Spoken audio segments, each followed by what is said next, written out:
Sashen Hausa na BBC ke magana akan mita 13 da mita 16 da wasu tashoshin FM a wasu kasashen Afirka ko a shafinmu na intanet bbchausa.com.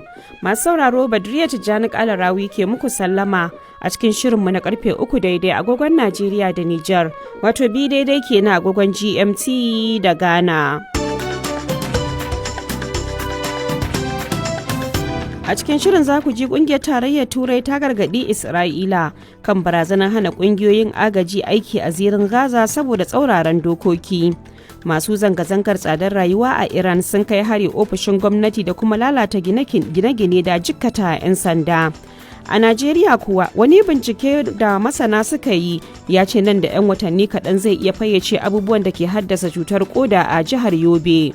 Muna ƙoƙarin duba abubuwa da yawa wanda suke iya kawo cutar koda. Ruwa a angoyi da yawa da suke kaman ƙaramar hukumar Gashuwa kenan suna tare da contamination ɗin wasu abu da ake kira kamar heavy metals. Muna ɗauke da ƙarin bayani a jamhuriyar Nijar kuma gwamnati ce ta sauya ranakun hutun ma'aikata da suka koma ranakun Juma'a da Lahadi.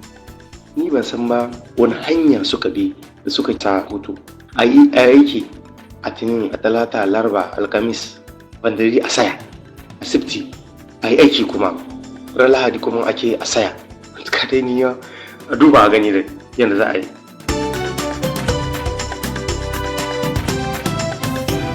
To amma bari mu fara da labaran duniya. Ƙungiyar Tarayyar Turai ta ce sabuwar dokar Isra'ila da ta haramta ƙungiyoyin agaji sama da 30 gudanar da aiki a zirin Gaza da yamma da gabar kogin Jordan za ta yi tarnaƙi wajen isa ga Falasɗinawa da ke tsananin buƙatar taimako. Gwamnatin Isra'ila ta ce ƙungiyoyin sun gaza ba da cikakkun bayanan Falasɗinawan da suke wa aiki, wanda ta ce dole ta ɗauki mataki domin kauce faɗawar kayan agajin ga ƙungiyar Hamas. Shugaban hukumar agaji a Tarayyar Turai Hajji Al-Habib ta ce dokokin kare haƙƙin ɗan adam na duniya sun bayyana ƙarar cewa dole a baiwa masu buƙatar agaji taimako a duk inda suke, sai dai Isra'ilar ta ce za ta ci gaba da shigar da agajin ta hannun waɗanda aka aminta da su, ciki kuwa har da hukumomin Majalisar Ɗinkin Duniya. Jami'ai a Iran sun ce mutane sun kai hari tare da lalata gine-gine da ofishin gwamnati a yankin Fars da ke kudancin kasar, kuma an jikkata 'yan sanda 3.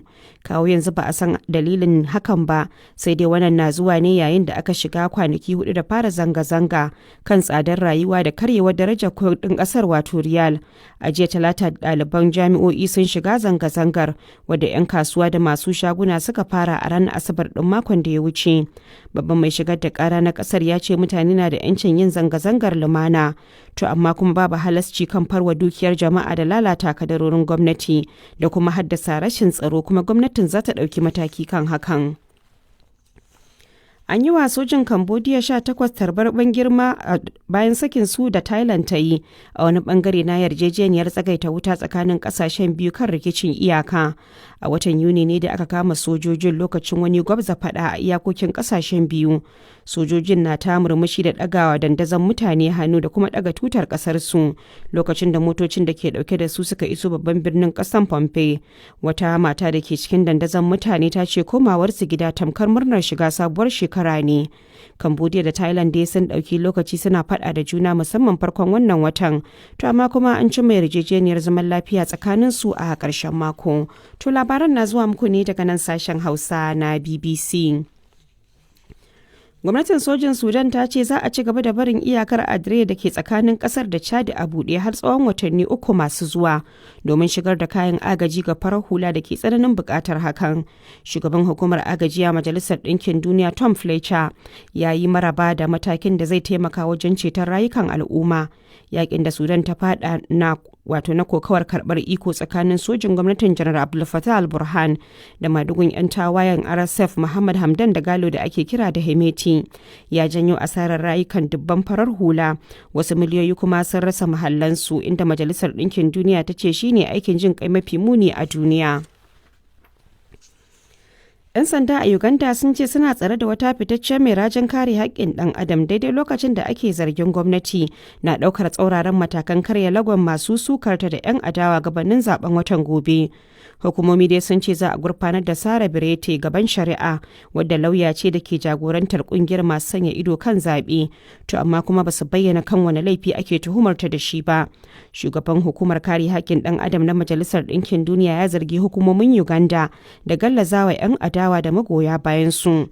Kusan shekaru 40 kenan da shugaba Yoweri Museveni ke mulkin Uganda, kuma yana neman wa'adin mulki a wannan karan ma a zaben watan Janairu mai kamawa.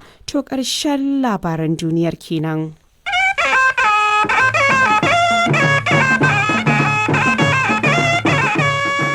Suma da yanzu kuma sai rahotanni kamar yadda watakila sun kwaji a labaran duniya.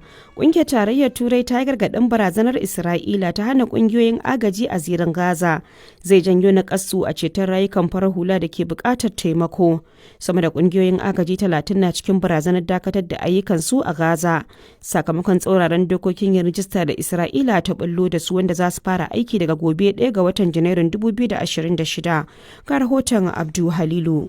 Babban jami'in kula da lamuran jin kai na kungiyar tarayyar Turai ya sanar da cewa san ba za ta taɓa sabuwa ba. Ba za a iya aiki take yanke ba da dokar da Isra'ila ta tsara gaba da cewa sai ƙungiyoyin agaji sun yi rejista. Ganin yadda lamura za su kasancewa daga gobe ranar 1 ga watan Janairun shekarar 2026 za a karɓewa ƙungiyar Action Against Hunger takarrun 'yancin gudanar da ayyukanta. Kuma a daidai lokacin da yanayin hunturu ya kai ƙololuwa wajen yin kamari a Gaza. Isra'ila na son ganin dukkan ɗaukacin ƙungiyoyin agaji masu gudanar da ayyuka a yankin da su gabatar da bayanai dalla-dalla kan ma'aikatansu a Falastinu. Babban jami'in ya danganta wannan doka ta Isra'ila game da ƙungiyoyi masu zaman kansu a matsayin wani salo da zai dakatar da 'yan Hamas da amfana da ayyukan taimako da na agaji. Ya jaddada da cewa domin dokar na da ma'ana ko ƙamshin nuna cewa kayan taimako da agaji za su shiga a yankin ne idan kawai an amince da a shigar da su. Ƙungiyar Tarayyar Turai ta jaddada cewa dokokin ƙasa da ƙasa kan kare haƙƙin bil'adama sun yi bayanai ƙarara kan lamarin. Saboda haka kayan taimako da agaji irin na jin ƙai dole ne su isa ga masu bukata a cikin irin kowane yanayi. Rahoton da Abdu Halilu ya haɗa mana kenan. To idan shirin ya nufi Najeriya, rundunar sojin ƙasar ta ce dakaranta na haɗin gwiwa tare da sauran hukumomin tsaro sun yi nasarar ceto sama da mutum 1,000 daga hannun masu garkuwa da mutane. Sun kuma yi nasarar kwato bindigogi kirar AK-47 guda 189 da alburusai kusan 4,500 a tsawon shekara guda a yankin arewa maso yammacin ƙasar. Sai dai masana na cewa da nasarar da rundunar ke cewa tana samu akwai sauran aiki a gabanta. Ga rahoton Ahmed Kabo Idris. Yayin wani taro da aka gudanar a barikin soja da Giginya a jihar Sokoto kan nasarorin da aka samu a ayyukan tsaro, kwamandan shiya ta 2 ta rundunar tsaron haɗin gwiwa a arewa maso yammacin ƙasar, Banjo Janar Ebekulle a Juse, ya ce dakarun sun kwace babura 305 daga hannun 'yan bindiga da dabbobi da aka sace guda 4,323 tare da kashe jagororin 'yan bindiga da dama. Kowane irin kallo masana harkokin tsaro ke yi a kan halin da ake ciki a arewa maso yammacin ƙasar a tsawon shekarar 2025. Dr. Kabira Adamu shine shugaban kamfanin samar da tsaro na Beacon Security Intelligence Limited. Buri da ake da shi na ƙarfafa haɗin kai tsakanin ɓangarorin tsaron nan kama an fara cin mishi in ka duba irin nasarorin da suke ikirarin sun samu. Amma wani abu wanda ke dole ne zahiri mu yi la'akari da shi shine yawan waɗanda aka kashe. Bana an kashe fiye da mutum 10,000, haka kuma an sace jama'a don karɓan kuɗin fansa fiye da 7,000. To in ka haɗa da abin da ya faru a bara da waɗanda aka kashe bara da waɗanda aka kashe bana, zan babu wani bambanci, dukan 10,000 ne. To a takaice dai duk da waɗannan nasarorin da jami'an tsaro ke nunawa sun samu bai yi wani tasiri sosai ba. Kuma abin da ya jawo wannan shine rashin ɗaukan matakai na dakile dalilan da ke jawo matsalar tsaron. Misali matsalar tattalin arziki, matsalar zamantakewa, matsalar ɗumaman yanayi da makamai da suke iya shigowa da su kansu 'yan bindigan da suke da dama na shigowa tsakankanin ƙasashe. A gefe guda kuma, rundunar tsaron haɗin gwiwa ta JTF da ke arewa maso gabashin ƙasar tare da dakarun operation haɗin kai sun kama wani da suke zargi dan ƙunar baƙin wake ne ɗauke da kayan haɗa bam a babban masallacin banki da ke jihar Borno a jiya Talata. Sai dai an jiyo rundunar 'yan sandan ƙasar na cewa a yi hattara mutumin da su ne suka kama shi bincikensu bai nuna yana ɗauke da wani abu na haɗa bam ba. Su kuwa dakarun sojin ƙasar da ke gudanar da sumaman yamma a iyakan Najeriya da Kamaru sun kama wata mota ƙirar Fijo ɗauke da buhuna 6 na taki yuriya wanda ake zargin ana amfani da shi wajen haɗa bama-bamai. Har wa yau Dr. Kabira Adamu ya mun ƙarin bayani kan hangensa game da sha'anin tsaro a arewa maso gabashin ƙasar a shekarar 2025. Akwai alamu da ke nuna cewa irin haɗin kan da ke tsakankanin jami'an tsaro ya fi ƙarfi bisa ga yadda ake da shi da. Ɗayan ɓangaren kuma akwai alamun cewa tattara bayanai da tantance shi yanzu kama ya fi tasiri wurin irin matakan tsaro da suke da samu. Tun ga irin wayannan kamen da ake yi gaskiya yawanci abin da ke kawo shi tattara bayanai da tantance shi wato intelligence da kuma amfani da shi. Misali yanzu kai amfani da taki na urea to ba wai sai an bari ba misali ya kai gare su sannan a ɗau irin wannan matakin tunda an kama mota ɗaya yana iya yiwuwa mota 10 ko fiye da haka ma sun kai ga su 'yan ta'addan wanda za su iya amfani da shi kuma wurin yin bama-bamai. A baya-bayan nan dai dakarun sojin ƙasar na ci gaba da matsa ƙaimi wajen kai hare-hare kan 'yan ta'adda duk da hare-haren da suke kaiwa kan fararen hula a ƙoƙarinsu na kawo ƙarshen matsalar tsaro musamman bayan matsin lamba daga wasu ƙasashen duniya da kuma al'umman Najeriya. Ahmad Kabo Idris, sashen Hausa na BBC a Abuja, Najeriya. To da muka je makwabciyar Najeriya wato jamhuriyar Nijar da yammacin jiya ne aka kammala zaman majalisar mashawarta ta kasar karo na biyu bayan shafe makonni 2 ana gudanar da ayyuka. Majalisar ta gabatar da shawarwari da suka shafi siyasa da zamantakewa da tattalin arziki ciki har da tsayar da ranakun aiki daga Litinin zuwa Alhamis da Asabar yayin da Juma'a da Lahadi za su zama ranakun da ba na aiki ba tare kuma da kafa kwamitocin sa ido na kishin ƙasa da kuma ƙarfafa yaƙi da barace-barace. Ga rahoton Cima'ila Isufu. Bisa buƙatar shugaban ƙasar ne Janar Abdurrahman Chani, majalisar mashawartan ta yi nazari kan daftarin dokoki da dama da aka gabatar mata da suka shafi sake fasalin ƙasa ko hilaye, manuhohin aikin noma da kuma kwaskwarimar doka mai lamba 2024-33 da ranar 22 ga watan Yulin 2024 da suka shafi hutun jama'a. Kan haka, majalisar ta yi aiki tukuru a tsawon makonni 2 inda ta bayar da shawarwari kamar yadda Alhaji Ahmadu Labo Maraya, mashawarci a CCR Ken ya mana ƙarin bayani yana cewa. Lalle mun ba da shawarwari kawai misali salloli na ƙasa na addini kuma da na ƙasa. Akwai sallolin da ake yi wanda mu bata ma shahin ba mu san wa kirkiro su ba mu san daga ina muka samu wannan sallolin ba to nan ma mun ba da shawarwari salloli wanda za a gyara mu huska wa'anda ba su taba addinin mu kuma ba su taba mutuncin mu kuma ba su taba kirkir din mu ta yan Nijar. Sabon tsarin hutun ƙarshen makon wanda ake ganin zai iya haddasa matsaloli a fannonin da suka hada da na tattalin arziki, zamantakewa da rayuwar al'umma.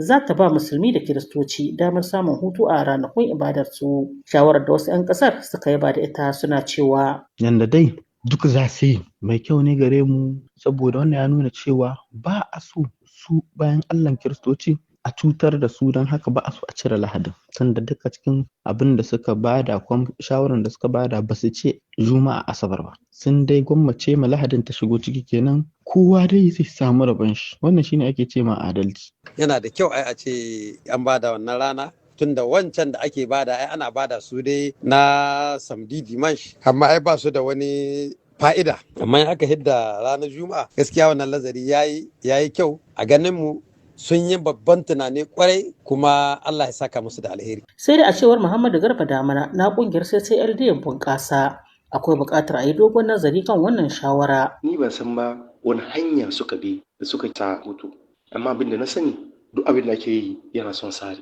A ganin su sun gani a aiki a Tinin, a Talata, Laraba, Alkamis, Bandari a saya, a Sifti a yi aiki kuma ran Lahadi kuma ake a saya.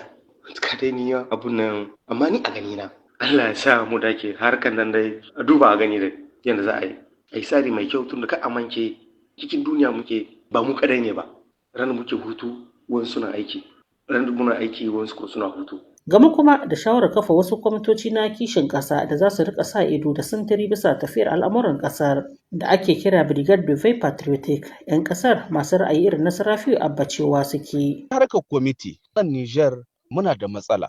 Saboda mafi akasarin kwamiti idan an ka tashi sa shi ba a ɗauko mutane ingantattu waɗanda ya kamata. Akwai mutane na kirki, akwai mutane salihai wanda duk kwaramniyar da ake babu ruwansu. Majalisar CCR ta kuma ba da shawarar kawo gyara, zamanantarwa da sake farfado da wuraren noma gami da gonakin noman irin shibka. Hukumar kula da ruwan ƙarƙashin ƙasa OFIDES da wuraren da aka sadaukar don kiwon dabbobi da inganta su. Manufar kuma ita ce ƙarfafa wadatar abinci da tattalin arzikin ƙasar. A gaida Cima'ila Isufu kuma yanzu karfe 3:15 a Najeriya da Nijar kamar da Chadi. Wannan shiri yana zuwa muku ne kai tsaye daga nan sashen Hausa na BBC tare da ni Badriya Tijjani Kalarawi. Ta yanzu kuma sai hiranmu ta musamman. Kwamitin bincike kan ciwon koda